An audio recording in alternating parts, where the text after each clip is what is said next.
I'm walking basically in the footsteps of my father. My dad had sung right here, and it was it was like a concert.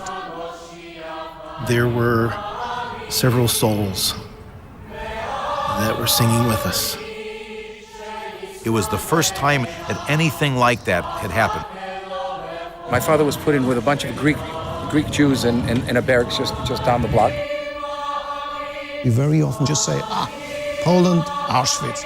Not all of Poland is Auschwitz.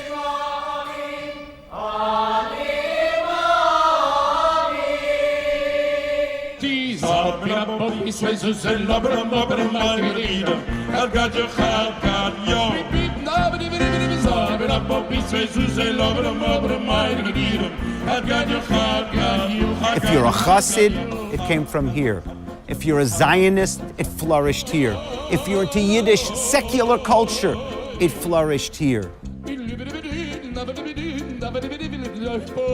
The fact that it was the second biggest Jewish community in the world, there was something that attracted them here in the first place. And they flourished. Warsaw was one of the greatest Jewish communities of all of Jewish history.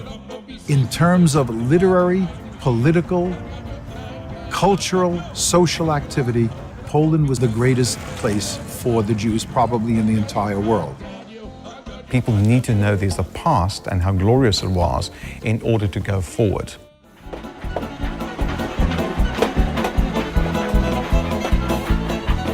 I had this idea that we have the ability to be emissaries, ambassadors.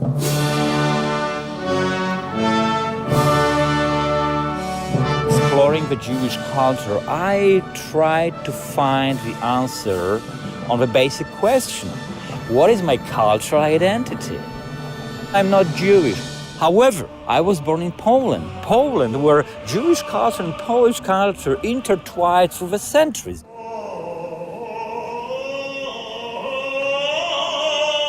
Here you have them going back and realizing that Jewish culture was so much a part of Polish culture that they can't separate the two. Some of them even say that without Jewish culture, there is no Polish culture.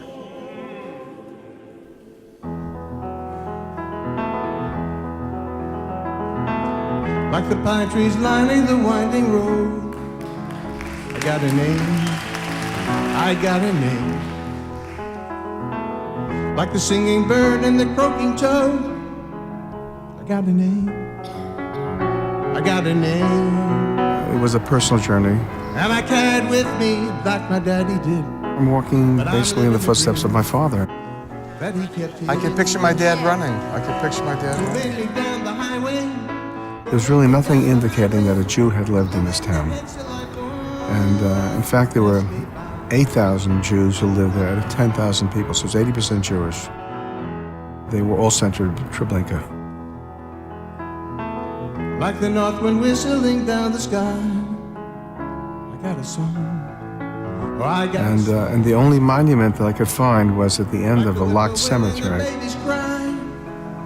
got a song.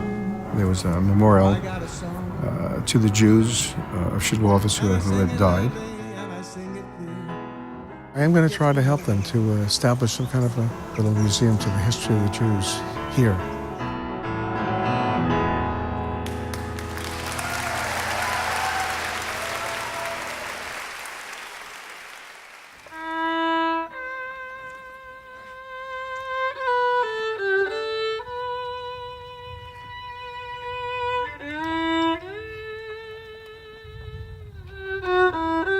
We had a morning service in Auschwitz, only a few feet from that infamous gate. It was the first time in the history of Auschwitz that anything like that had happened. And there was a moment after we had read from this Torah. We had asked all the survivors to stand close together. And they completely opened the Torah and wrapped it around the survivors and the family of the survivors. And I felt that that Torah was coming home to a very sad place. Nevertheless, it felt the pain that we all felt.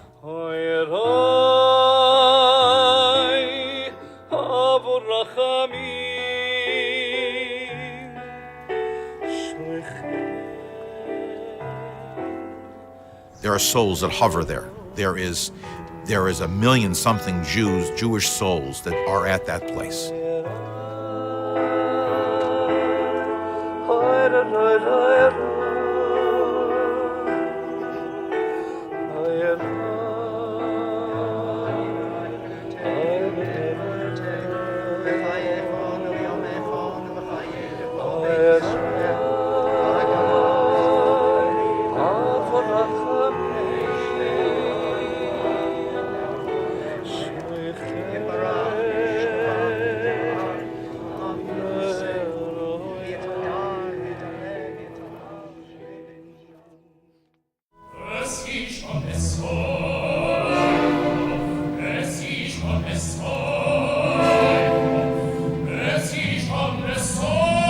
Let's face it, you know, the way cantorial music was here will never come back.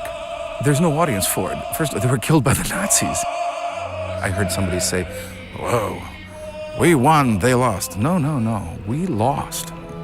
We lost. We lost not just a generation of Jews, we lost an entire way of life. It's gone.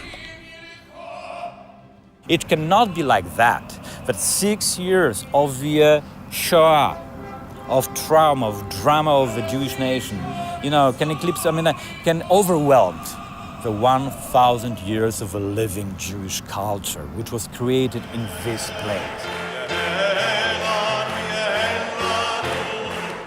Jewish life didn't end with the Holocaust. We need, as a people, to focus on life as opposed to death. We need to have a better understanding about the magnificence of our culture and the impact it has had on the Western world in particular. I want to preserve a memory of all those people who lived here. I want to pay homage. I really believe that it can be, for the eternal moment, this peace, shalom between peoples.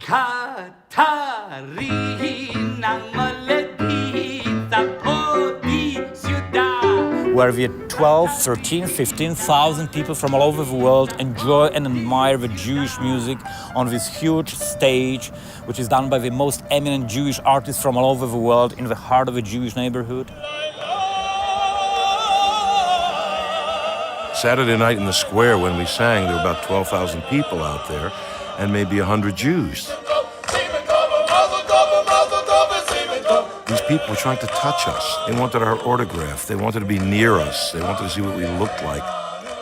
Seeing this renewal and seeing this new vibrancy to continue the Jewish culture.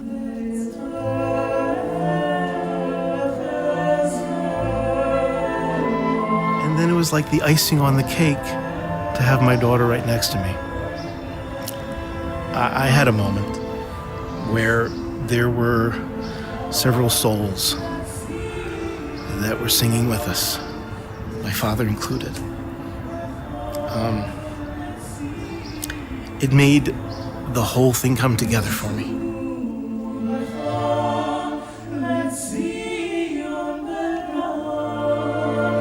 I feel so proud that we've taken the lead in doing a trip like this.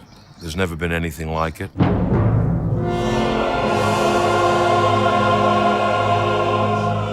Nate Lamb asked me to write a piece based on the words of Pope John Paul II. These are the words that he inserted on a piece of paper into the wall, the Western Wall in Jerusalem. And they were very gentle words, but I thought the meaning behind them was very powerful.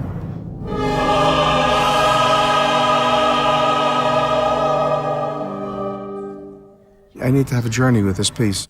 A prayer of what would not happen again.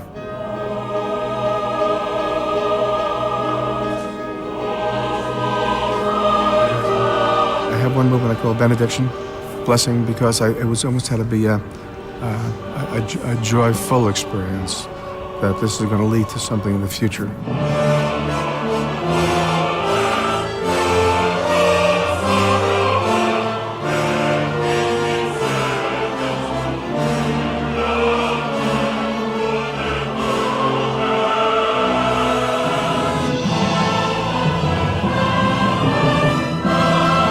We sometimes have missed the point of why we were singing what we sing about? Is it for our people, or is it for others? And this mission has, I think, taught a lot of us that there's a much bigger world than the worlds that we live in. This trip made them begin to see themselves in a different light, on what they could be. And that's what we want to do. We want to go back and say, here's what we could be. We could be a positive force in the world on a bigger level. We have been given a gift, and it's our duty and it's our responsibility to share it. We have great opportunity to enrich each other. It's not about a trip to Poland. It's not about a trip to Israel. It's about making connections between people. Only relationships are important.